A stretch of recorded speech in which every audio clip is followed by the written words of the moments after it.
खुदा का कलाम ये कहता है, जो मस्कीन का नाला सुनकर अपने कान बंद कर लेता है, इस पर तवज्जो दे, वो आप भी नाला करेगा और कोई ना सुनेगा।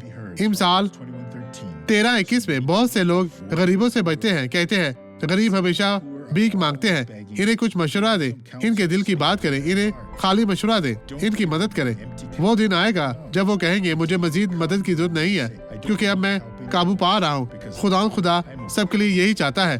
अब इस गवाही को देखें और बरकत पाएं, और मैं अभी वापस आऊंगा आपके लिए दुआ करने। डॉक्टर ने कहा उसके अलावा वो कुछ नहीं कर सकते। मुझे काम के दौरान चोट लगी थी। उसके बाद उन्होंने मुझे छुट्टी दे दी और मुझे दर्द महसूस होती रही। और अब क्या हुआ था? आपसे कहा कि ये आखिरी मौका है, क्योंकि मैं इससे मजीद नहीं ले सकती। और अब मैंने खुदकुशी पर गौर किया। डॉक्टर कुछ न कर सके। अपने बाजू में दर्द महसूस करती थी। शुक्र है, मैं इस नेमत के हसूल कितना के लिए शानदार आई चीज हूँ। है अजीजों। यसु तेरा शुक्र हो, खुदा तू हैरत अंगेज है। यसु तू शानदार खुदा है। अब मैं तेरे साथ दुआ करना चाहता हूँ।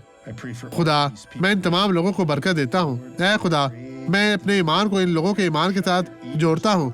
मैं इनके कान खोलता हूँ ताकि ये तेरा काम सुने और बरकत पाए, और हर तरह की बदी, हर तरह की मुश्किल परेशानी इन तमाम लोगों की जिंदगी से चली जाए। और जलाल के बादशाह रहम कर, इन लोगों को बरकत दे, इन लोगों के साथ हो, यीशु मसीह नासरी के नाम में। और आप कहें आमीन।